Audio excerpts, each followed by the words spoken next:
Hello, everybody. Thank you so much for joining us today. It's probably late at night in Russia, whatever time you guys are watching the presentation. Thank you for taking the time. Hopefully, we're going to make this a short and sweet presentation with some actionable insights you guys actually replicate for your own blog or for your business, whatever that may be. So who is Farzad Rashidi? I know my name's kind of weird. I am Persian originally. I was just talking to Natalia about this earlier. My official title is Director of Marketing at Visme, and I'm also the co-founder of Respana. And just to kind of give you a little bit of an overview here, basically Visme, just to start off, we are an all-in-one visual communication software. The way we define ourselves is more of a presentation and infographic maker, where you'll be able to create beautiful content in a matter of a few minutes without having to be an actual designer. We've got over 6.5 million users, doubling our user base year over year, and we're a completely bootstrapped company, so we haven't raised a single dollar in outside funding. And our new product is Respana, which I'm actually the co-founder of, and I'm kind of transitioning over to Respana slowly. And that's an all-in-one link building and digital PR software, basically connecting you with other folks in your industry that are writing about your specific topics. And I'm going to tell you why you need to do this in the first place. You don't have to use the platform, but it was somewhat of a tool that we developed in-house at Visme to help us streamline our outreach. And that's why after a while, we decided to, it was our secret sauce for a while, and we decided to roll it out as a standalone product. Okay, so let's dive into the presentation and talk about what's the point of content marketing to reach your target audience. So if you guys have heard of content marketing around you, lots of businesses make the same mistake of thinking that your blog is content marketing. So whatever content you just write, you just treat your blog like a newspaper, and people would somehow find your blog and come onto your site and start reading your content.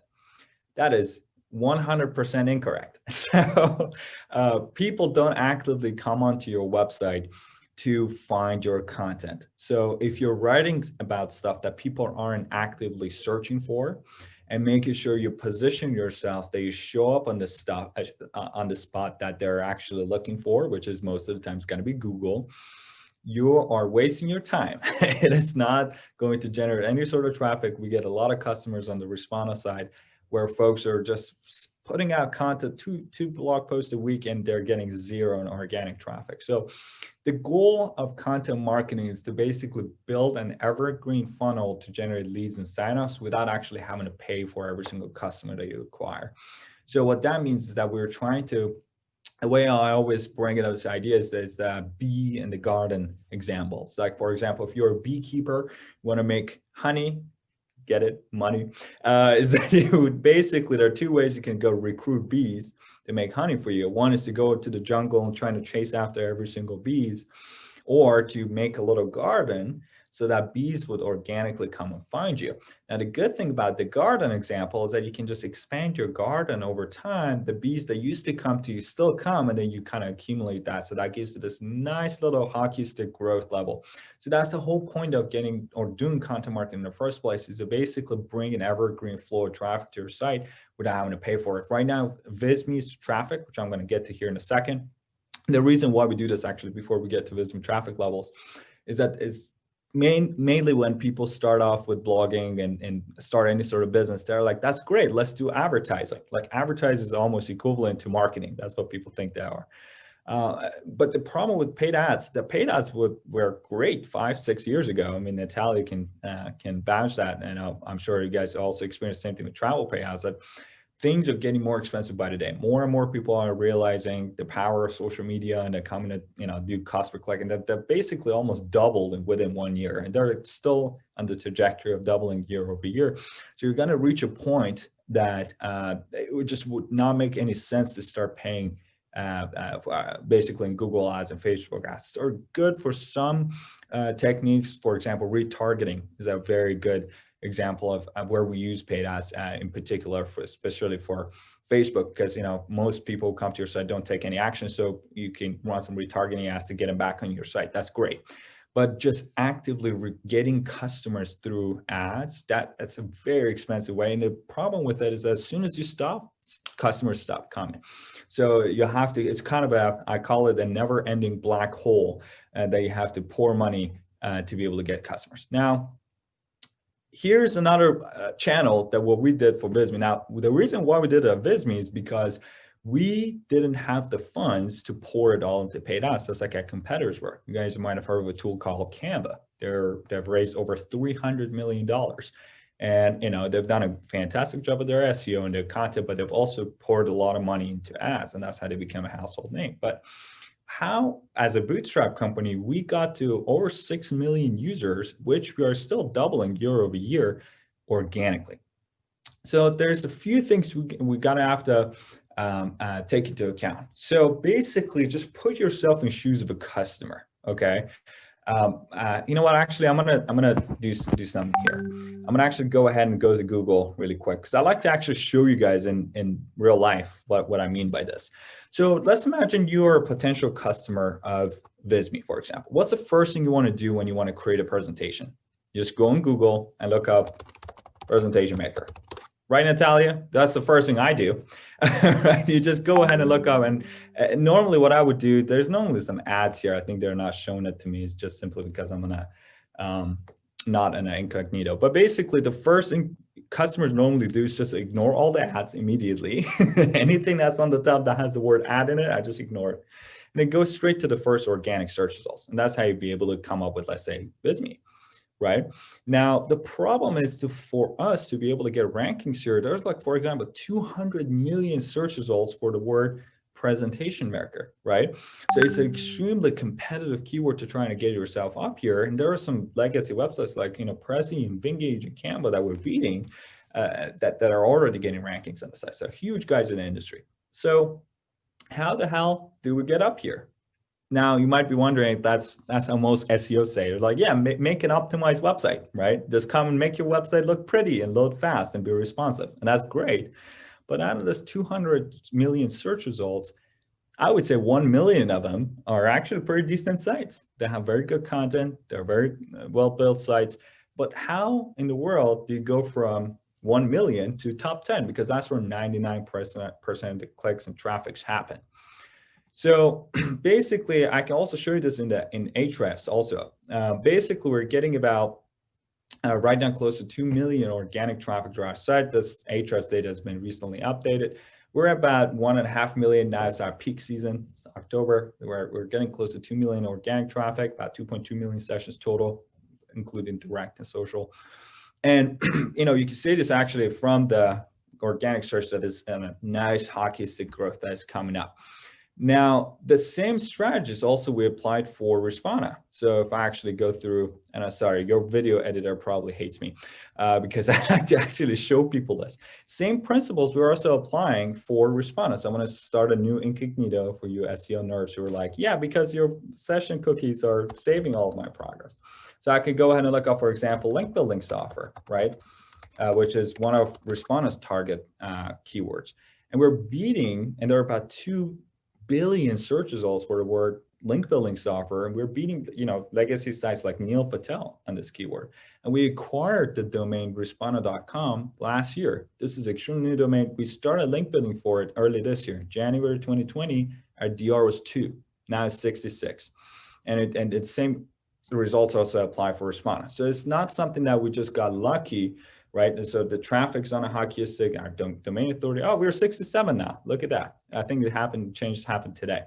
So the same principles that I'm going to teach you guys, we also replicated for an entirely new domain from scratch, as you can tell, for Respana. So it's not something that you might be like, okay, it's something that Visme guys were doing for 7 years, and now they're getting all this traffic in. All right. Now that we have some proof here, let's dive in and talk about how it applies to you guys, okay? Now, this is not something that necessarily applies to businesses. What I'm trying to say is that the principles I'm going to show you guys during this presentation also apply to marketplaces like travel plans for bloggers. If you have a blog that you're affiliate of another company, we actually work with a few very successful affiliate marketers like Adam Info and such in the United States. And then basically, if you guys are in a travel payouts webinar, then I'm assuming you guys are a blogger in the travel industry. But basically what I'm trying to say is that the same principles I'm going to show you, like, for example, if you guys have heard of Brian Dean, he sells courses, right? And he's using these same principles that I'm going to show you guys to generate signups for his courses. Now, there's a bunch of different examples where inbound traffic goes. There's blog posts, ebooks, research studies, online courses, yada, yada, yada. So I'm not just talking about blog content. I'm going to show you guys how to be able to actually go out and create pieces of content to attract people coming to your site on an ongoing basis. So let me go ahead and go full screen here before Natalia, your editor, yells at me. Okay, perfect. So let's dive right in and talk technicalities, because I hate when people just give me theories and give me the results, but they don't tell me exactly how to do step by step. So this is what we're going to do. So the first thing we're going to have to understand is the garden example, as I told you guys, that the reason why we are creating a hub of content, right, is to potentially attract the right group of people to come onto our website, build trust with them, get them in, use our blog and use our content as a gateway to get folks in that are relevant, and then hopefully nurture them to become paying customers. Now, there are 3 types of content that we normally create, and that's something that I've also outlined in my book that I released last year. It's called Marketing Strategies. We used to bootstrap Visme to 4 million users. If you guys Google Visme marketing strategy, will pop up right at the top. It's a free ebook, it's a free resource. Feel free to give it a read. Natalia, we can ask our folks to put this in the show notes and follow-up emails as well. But anyways, but what I'm trying to tell you guys is that we normally got 3 types of content that we create at Visme and Respondr. Link building content, bottom of the funnel content, and SEO driven content. A lot of people only focus on bottom of the funnel content, meaning content that is just product updates or case studies, right?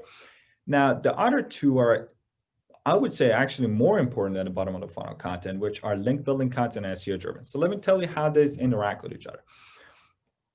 SEO driven content is something that you guys have heard of the most, and that's basically content that drives traffic to your site. So you're writing, content that's basically geared to bring traffic. So these are normally at the top of the funnel keywords, like for example, for Visme, I wish I could show you on our blog, but basically you could what is a presentation or presentation tips, right?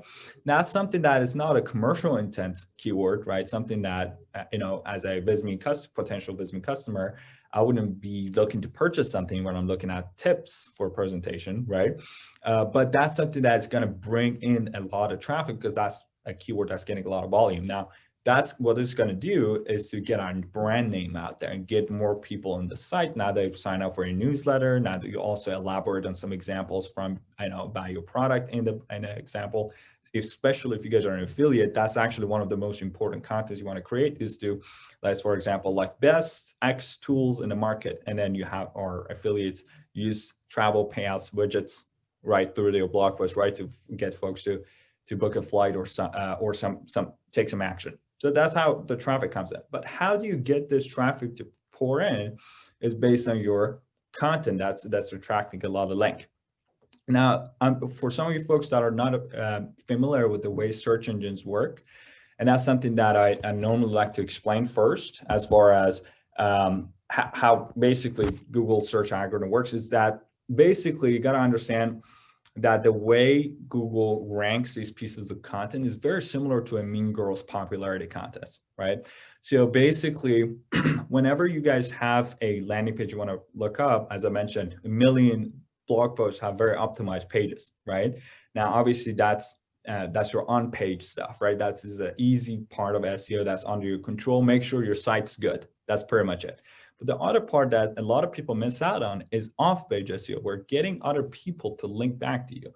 Now, that when another relevant authoritative site in your space links back to your site, and those little hyperlinks you might have seen, that's a vote of popularity in the eyes of Google, right? That's telling Google that, hey, this is another authoritative source. I vouch for this website. Now, the more links you have into your website, then the higher chances you have to actually be able to get your content out. Now, not all links are created equal. So what that means is that basically you need to get links that make sense, that are contextual, and they're in your space, right? So if you're in the travel space, the other travel websites link back to you. If we are in the design presentation space, we get other design blogs and such link back to us. And the way we structure our sites is very simple, is that whenever we have a few parent keywords. And a parent keyword for you guys, it would be something that has the highest commercial intent, right? So for Visby, just as an example, our parent keywords are presentations, infographics. For Respondr is link building, PR outreach, yada, yada, yada. Now, what we do is that we create a landing page for each one of these parent pages for you guys, since you have most likely a blog. That'll be your affiliate page, right? Where you drive most of the signups. And then basically, but it's very difficult to get commercial pages like this one that are targeted for getting customers to build links to these. So what we do instead is that we create a lot of quality content on our blog. So we create a silo of content for each one of these landing pages. So for our presentation page, we create a silo, or what we call a group of content about presentations. Now we basically write lots of pieces of content about, which I'm going to show you how you'll be able to write these in a strategic way. And then what we do is that we include internal links, meaning we just link back from each one of these blog posts to our main landing pages. And then what we do is we go and create a lot of backlinks for these blog posts, and they transfer the link equity to our landing pages. Now it pushes our landing pages up, right? So let's recap. We pick a few parent keywords. We create landing pages for each one of these parent keywords. We create a silo content for each one. We cover all three categories of content, right? SEO content, link building content, and bottom of the funnel content for each one of them. And then we include internal links to our money page or our landing page. And then we go and build a lot of links to these blog posts and try to pass link equity to push our landing pages up. And that's how we get a lot of customers, right? Very simple formula. This is what a lot of people call the middleman approach, which is a very standard SEO practice. But now let's learn how we can do this, okay? Now, all right, so I already talked about, yes, that your site optimizations matter, yada, yada, yada, on-page SEO, all that good stuff. So we already talked about a lot of it. Sorry, I kind of jumped the gun. Now, the issue becomes how to create the piece of content, right? So now this is something that's extremely important. So now that we understand the structure that we need to go out or go after, a lot of people, what they do are like, okay, am I just gonna write content about presentation? I'm just gonna write about whatever comes to my mind. How to give a presentation during COVID. That's a terrible keyword. Why? Because that's seasonal. That's kind of based, and also there's so much competition about that keyword that it's almost impossible for it to start getting rankings for that keyword. So how do we go and find some opportunity keywords, which I call opportunity keywords? I'm not sure what other people call the same way, but ideally we want to find keywords that have low competition, high number of clicks, which is a metric for volume, and high CPC, which is a metric or indication of commercial intent. So in short, we want to find and identify keywords that are getting a lot of volume, they don't have a whole lot of competition, and they're very relevant in our space and that they're commercial intent. Now, the way we go about this is I use a very simple formula. So the way I do this, I use a tool called Ahrefs. If you guys at home have tools like, SEMrush, Moz, Majestic, Ubersuggest, any of those tools will work, right? So you don't necessarily have to use Ahrefs. The reason why we use Ahrefs is because the rest of our team is instructed to use them and they'll know what the tool does. But basically, you can replicate this, what I'm trying to say, using other tools as well. But what I would do is to go actually look up the keyword, the parent keyword, like in this case, presentation, and then look up under search suggestions, all the different variations of presentation keywords. So presentation themes, presentation board, outline, design, ideas. Now, what I like to do is kind of two little adjustments before I move on to the next stage. One is basically calculating the keyword difficulty. And normally, as a rule of thumb, and again, this is not scientific, this is something that is based on our experience, you wouldn't want to pick a keyword that's very competitive if you don't have a very good backlinks profile. So if you guys are just starting out, you want to start picking keywords that have lower competition. Most of the time, they also have lower volume, but that's fine because, over time, as you build more pieces of content, they get rankings, you get a higher keyword, general domain authority, which is an indication of how strong your backlinks profile is. But long story short, all I'm trying to say is that basically you don't want to pick a keyword that has a higher keyword difficulty than your DR, which is your domain rating. Don't want to make it too technical. All that means is that you don't want to pick up too high of a competitive keyword if you don't have a very robust website. But for Visme, since we have a robust site, our domain authority is 82, so I'm going to put a max keyword difficulty at 82. And also what I would like to do is to set a minimum volume of 100. So anything less than 100 is just not worth your time to write about. Okay, so then again, it's not scientific, it's a rule of thumb. You can play around with these numbers. But then all it gives is, so right now we've got 122 keywords, okay, that matches my criteria about presentation. Now, how in the world do we go about, because you can't write about 122 keywords right off the bat, right? You've got to have to prioritize what you're going to write about. So what do? Well, that's fine. So we can export them out of Ahrefs. And what I would like to do is actually go ahead and sort it first based on basically keyword difficult, sorted first based on what I call an opportunity score, which is a little formula that I put in here. An opportunity score, we used to call this the Farzad score. My team was like, maybe not. So we changed the name to opportunity score. And it's basically a metric that allows you to basically prioritize the keywords in a way that, so if you recall, we're trying to find keywords that have very high, basically volume, very low competition, and high CPC. You just run it through this formula, and when you multiply it together and sort descending, which is 1 over keyword difficulty plus 1 multiplies by number of clicks multiplies by CPC, which basically, mathematically speaking, gives you the highest priority keywords that you need to go after. Okay. Now, obviously, this is not the word of God. Okay, so this is not something that you have to stick to. Obviously, this is just to give you some rule of thumb to go and start as a starting point to start from. Now I can go down up the list and start basically picking some of these keywords like presentation folders. That sounds like a very great keyword, as very decent difficulty, lots of volume, and lots of CPC, so it makes sense for me to start writing content about. Not all of these keywords are also blog post content. Some of them might be ebooks. Some of them might be, for example, presentation software. That's a landing page for us. So basically, we want to go through every keyword and look through the search results of Google and see what type of format is more prominent. If it's a blog post, you got to write a blog post on it. If it's a landing page, you're going to create a landing page.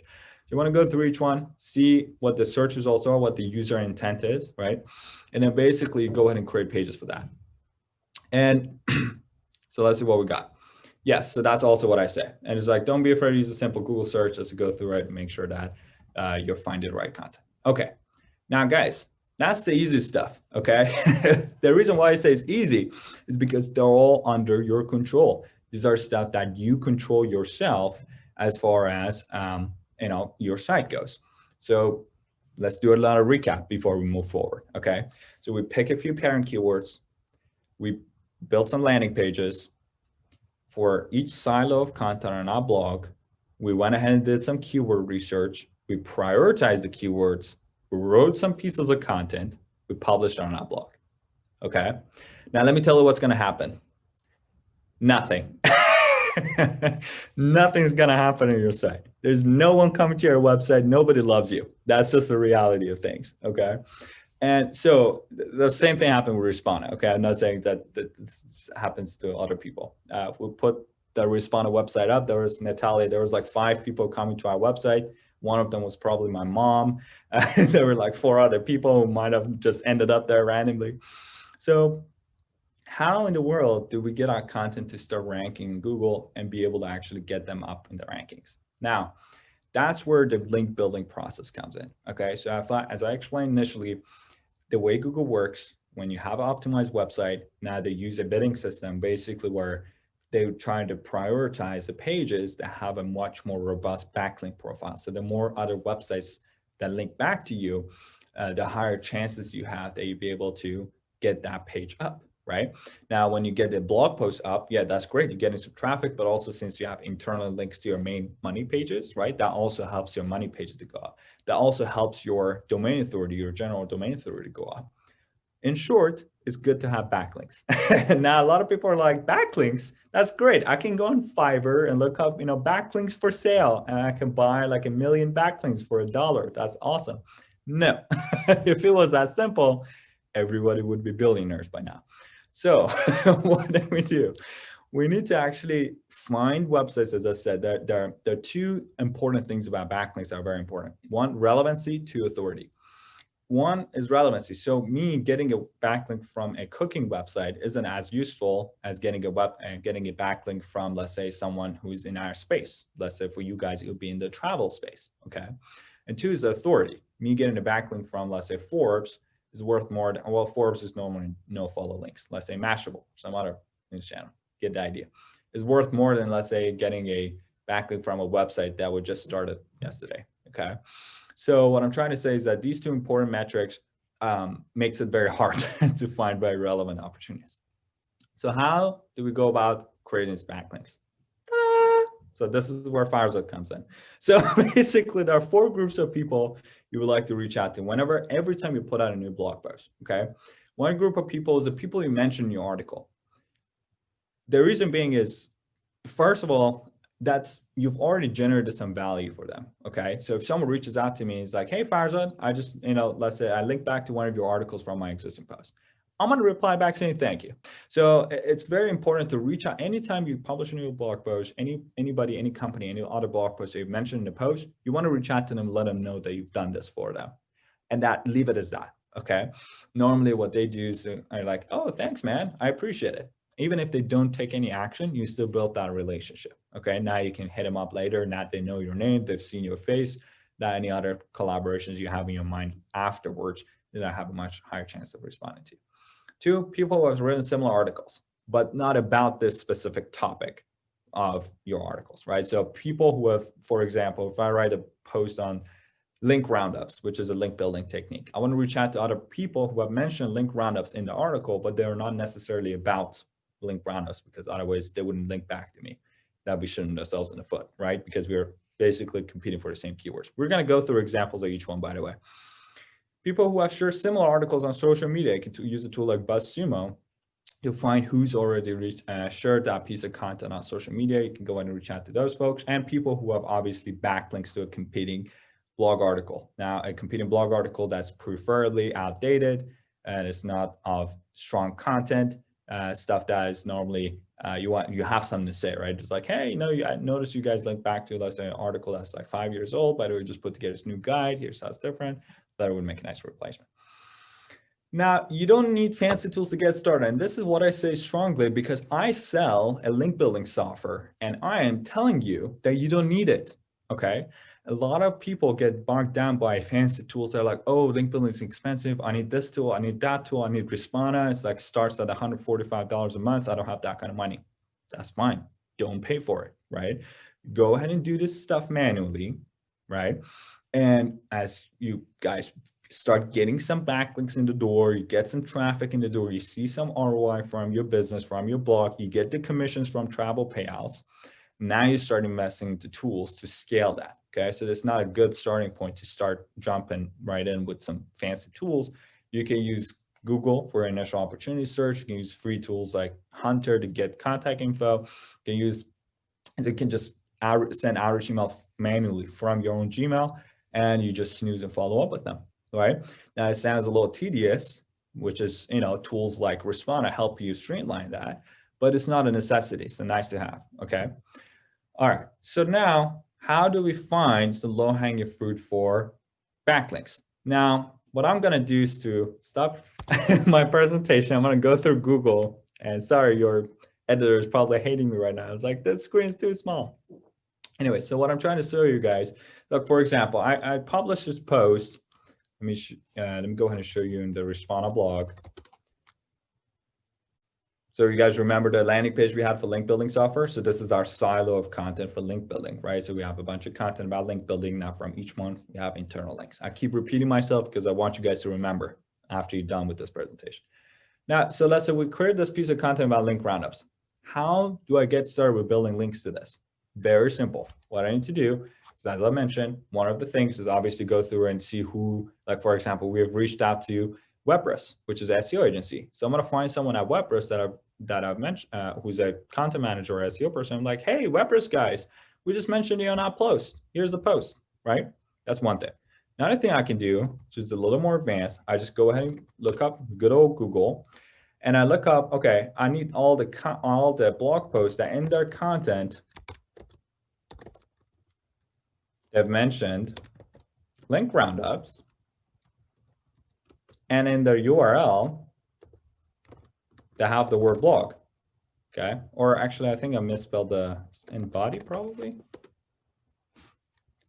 or in text. What's the advanced search command here? I've been using Responder so long. All right, there we go. It's called in text. All right, so now what it does, basically what this search ranking does, and there you go. This is a Responder article, by the way. And so, for example, it pulls up like read write. That's the article that was actually recently published. Now, the title of the article is how to generate your backlinks for a blog. Now, this is not a competing post for link roundups, which is the blog article I'm trying to build links to. But what these guys have done, if I actually do Control F, they've mentioned link roundups here, right? Now, this makes a perfect anchor for my guide. Now, whoever wrote this piece of article, right, if there's an author on the page, like in this case, it's called Himanshu. I want to reach out to Himanshu, be like, yo, Himanshu, I just came across your article on RedWrite, and notice you guys have mentioned link roundups here. And by the way, our team just put together this really comprehensive resource on link roundups. I thought it would make a great addition to your post. And as a thank you, I'm more than happy to do X, Y, Z. Now, that incentive part is extremely important, which I'm going to get to here in a sec. But you want to make sure that in your template pitches, you include some sort of incentive, so it's worth their time to actually take the time to respond to your emails. You not believe the number of emails I get that people are just sending me an email saying, hey, Farzad, great content, can you link to me? I don't even respond to those emails because I get 100 emails every single day. What's in it for them for them to respond to? Anyways, I'm getting ahead of myself. Let's go back to the presentation here. So basically, we already talked about this, why you need backlinks. But here's a pitch. So basically, as I was saying, lots of people send out emails that just says, hi, first name, I'm a big fan of blog, right? So you want to actually build the messaging and include some quotes or something from the article so you're personalizing the pitch, right? So if Natalia's written a blog post on travel payouts, I want to mention I imply to Natalia that, hey, this is not just another mass outreach. This is, I've actually taken the time to read your content and I'm reaching out to you, okay? Now, I want to make sure that I mention some snippets of the article or something, quote something from the article to imply that I have actually sat down and read the content. It's not another mass outreach. And more importantly, make sure that you offer an incentive. Now, what is that incentive? Now, most of you guys are bloggers. You're like, hey, I just have a blog and I'm poor. I can't pay. That's fine. You don't have to. There's other ways. There are always other ways you can provide incentive to the other guys. Normally, we're a SaaS company, so we offer a free trial of our product, right? Hey, if you give us a mention here, I'm more than happy to get you a Responder account, for example, for 3 months on the house. All right. People love free stuff. They're like, yay. We have some businesses that offer merch, send them a t-shirt, right? But that's fancy stuff because they're a company. Lots of other folks, you offer a guest post, like I'm happy to provide the content for you for free, or you actually link back to one of their posts from one of your existing posts. Now that's normally it's called reciprocal link building because you're getting a link back, you're giving a link back from the same domain. It's a little iffy, it's in the gray area. There's been studies that have proved that it doesn't actually negatively impact you because it's just a natural process of the web. People link to each other in the same space. So don't worry about it too much. But if you have another site, if you have multiple different, let's say travel sites, it's obviously better to get a link from a site and then link back to them from another domain versus the same. If you have a large social following, right? Like I got 62 followers on Twitter. I'm very famous. So I can basically ask these guys, hey, I'm happy to share, your content with my 62 following on social, right? Obviously, I'm joking, but we normally do the social shares on my company channels, which is about 100K or so. But you get the idea. So you can get creative. Like another idea I had was answering a Quora question that anybody can do for free, right? And then cite one of the articles in the Quora answer. So you actually reached out there and was like, hey, by the way, I just cited you in this Quora answer. Yada, yada, yada. Now, another important thing is also following up. And that's also one thing that people do either excessively, that just keep sending follow-up emails. If I don't respond after the 3rd time, that means I'm not interested. Okay, stop sending me follow-up emails. Or they do it the other way. They just send an email and they just never follow up. And that's stupid because you've done all this research, you've done all the work, you've basically taken the time to personalize, and you send an email, and you don't care to follow up. And the reason is like, I have 3 inboxes, each one gets about 100 emails a day. Okay, I try to read everything, but sometimes things slip through the cracks. Okay. Now, if someone is sending me one follow-up email, then I'm like, okay, yeah, this guy's actually serious. He's actually wanted to get a response back from that. So the responses actually go up about 65%. But so one follow-up increases replies by about 65%. So that's what I would recommend you to do. Definitely make sure, even if you're not using other tools. Now, once you are doing some link building tools, there are some tools out there that you can scale your link building. Obviously, I'm the co-founder of Respana, and that was something that we developed in-house at Visme to help us scale the whole process and streamline the whole process. And we focus a lot on automating a lot of the data mining repetitive tasks so you can focus on personalization and still sound human. Well, we're not the only tools in the market. There are other options like BuzzStream, Pitchbox, Ninja Outreach, and GroupHi, all great software. So go ahead and take a look at them. I just want to not come across as salesy here. So there are some other tools that if this process sounds tedious, you can actually use to streamline and automate a lot of them. And another last thing I want to say is that outreach takes time. All right. It's not something you do overnight. You build a backlink, you're like, okay, I should be rich now. Okay. This is something you got to do.